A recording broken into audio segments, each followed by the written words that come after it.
Good morning, 8th class. This is your science lecture. Today we will discuss about chapter number 7, conservation of plants and animals. We will discuss about practice time F part. Define this term. जो इससे पहले वाले parts हैं ABCDE वाले, वो मैंने book में mention कर दिए हैं. प्लीज़ आप उसे चेक करके आप अपनी बुक में राइट डाउन करेंगे, और F जो पार्ट है वो आप अपनी नोटबुक में लिखेंगे. सो फर्स्ट पॉइंट है flora. The plants found typically in a particular form. जो प्लांट्स है वो एक कहाँ मिलते हैं? Typically in a particular form में. किसकी? फ्लोरा ऑफ दैट एरिया, एक एरिया में. ठीक है. ऑन अदर हैंड हम दूसरे तरीके में कह सकते हैं कि all the plants growing in a particular area, मतलब जो हमारे सभी प्लांट्स होते हैं वो एक पर्टिकुलर एरिया में ग्रो करते हैं, उसे हम कहते हैं फ्लोरा. नेक्स्ट है wild life sanctuary. A sanctuary is a protected land area reserve for the conservation of wild animals. Wild life sanctuaries क्या होती है?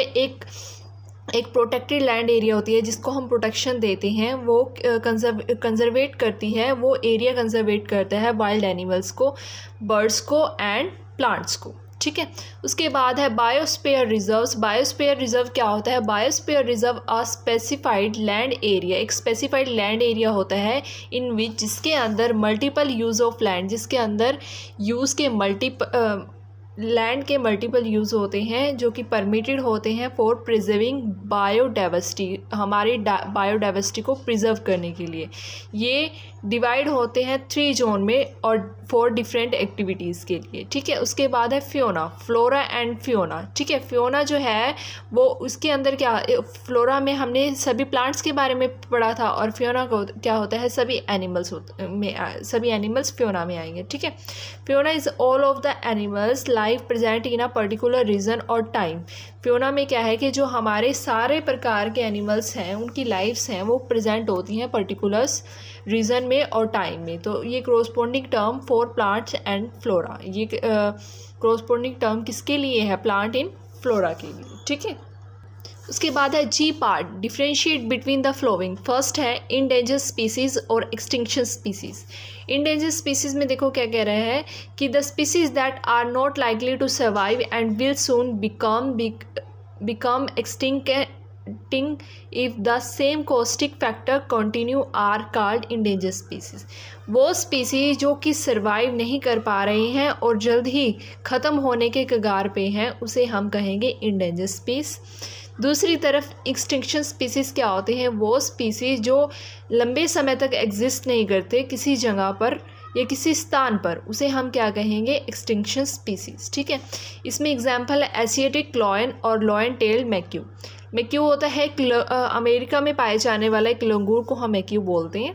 इसमें एक्सटिंक्शन स्पीसीज़ में एग्जांपल है केव लॉयन, जो गुफा में रहते हैं ना लॉयन, और सेकेंडली है आयरिश डियर, जो आयरिश कंट्रीज़ में रहते हैं, वो वाले हिरन. ठीक है.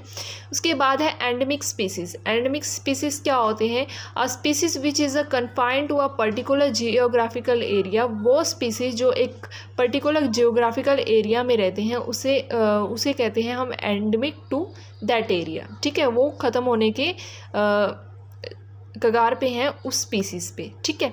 और एक्जोटिक स्पीसीज़ क्या होते हैं? Species which has been introduce in the geographical area from some other area. कुछ जो स्पीसीज़ हैं जो कि इंट्रोड्यूस होते हैं जियोग्राफिकल एरिया से कुछ अदर एरियाज़ में, उसे हम कहेंगे एक्जोटिक स्पीसीज़. ठीक है. सेकेंडली क्या है कि जो कंगारूज हैं, इसके कुछ एग्जांपल्स हैं. जो कंगारू हैं, कंगारू मोस्टली कहाँ मिलते हैं? ऑस्ट्रेलिया में. Kangaroos to Australia. इसमें एग्जांपल है एशेशिया. ये एक प्लांट होता है जिसको बोलते हैं एशेशिया. ठीक है. उसके बाद है हमारा H part. Answer this question. What is a red data book. Red data book क्या होती है? Red data book contains a record of all this species of plants and animals which are under the threat of extinction or rare and vulnerable for extinction. वो book जो कि सारे record रखती है उस स्पीसीज़ के, प्लांट्स ऑफ स्पीसीज़ के और एनिमल्स के, जो ख़त्म होने के कगार पे हैं, जो ख़त्म हो चुके हैं और जो ख़त्म होंगे. ठीक है. उसके बाद है second question. Define afforestation and deforestation. Give consequence of deforestation. Afforestation क्या होता है? planting trees in forest is called afforestation. ठीक है। हम क्या करते हैं कि पुराने पेड़ों को काट कर नए पेड़ उगाना, उसे क्या बोलते हैं हम? एफोरेस्टेशन। ठीक है। और डिफोरेस्टेशन क्या होता है? डिफोरेस्टेशन में हम पेड़ पौधों को काट देते हैं कुछ पर्पज़ के लिए। ठीक है। This pose a serious threat to our resources, ये एक सीरियस कमी बनती जा रही है हमारे रिसोर्सेज के लिए, इकोनॉमी के लिए और क्वालिटी ऑफ गुड लाइफ के लिए और हमारे इन्वायरमेंट के लिए। उसके बाद है कॉन्सिक्वेंस ऑफ डिफोरेस्टेशन। सबसे पहले है ग्लोबल वार्मिंग, सेकेंडली है change in climate. Global warming से क्या हो रहा है कि जो हमारा जो टेम्परेचर है वो बढ़ता जा रहा है। उसके अंदर है चेंज इन क्लाइमेट, हमारा मौसम भी चेंज होता जा रहा है। डिज़र्टिफिकेशन, मोस्ट प्लेसेस पे क्या है कि सूखा पड़ता जा रहा है, ड्रोट, सूखा होता है, सॉइल इरोजन एंड फ्लड्स, बाढ़ आने के खतरे बढ़ रहे हैं। लॉस ऑफ वाइल्ड लाइफ, हम अपनी वाइल्ड लाइफ को लॉस कर रहे हैं, उसको खो रहे हैं। ठीक है। नेक्स्ट क्वेश्चन है mention the effect of deforestation on environment and wild life. Effect on wild life, deforestation का हमारी वाइल्ड लाइफ पे क्या इफेक्ट पड़ रहा है?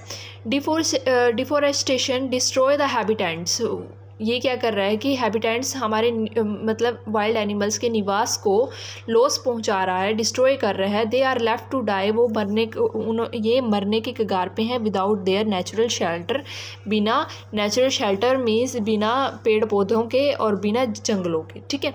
उसके बाद ये इफ़ेक्ट कर रहा है इन्वायरमेंट के ऊपर। Deforestation effect the environment adversely due to the disturbance of ecological balance, ये क्या कर रहा है कि इफ़ेक्ट डाल रहा है हमारे इकोलॉजिकल बैलेंस पे। मीन्स जो पेड़ पौधों के कारण क्या है, जो हमारे वेदर हैं वो चेंज होते जा रही हैं, गर्मी बढ़ती जा रही है और बारिश जो है वो कम होती जा रही है। The amount of carbon dioxide, जो कार्बन डाइऑक्साइड को अमाउंट है, CO को क्या बोलते हैं? कार्बन डाइऑक्साइड, ये इंक्रीज़ हो रही है एटमॉस्फेयर में और इसके कारण ग्लोबल वार्मिंग जो है वो बढ़ रही है। जो हमने आपका ये H पार्ट किया है, इसमें मैंने 3 ही क्वेश्चन अभी लिखवाए हैं। जो अदर क्वेश्चंस रहते हैं वो मैं आपको नेक्स्ट क्लास में कराऊंगी। Okay, thank you, have a good day.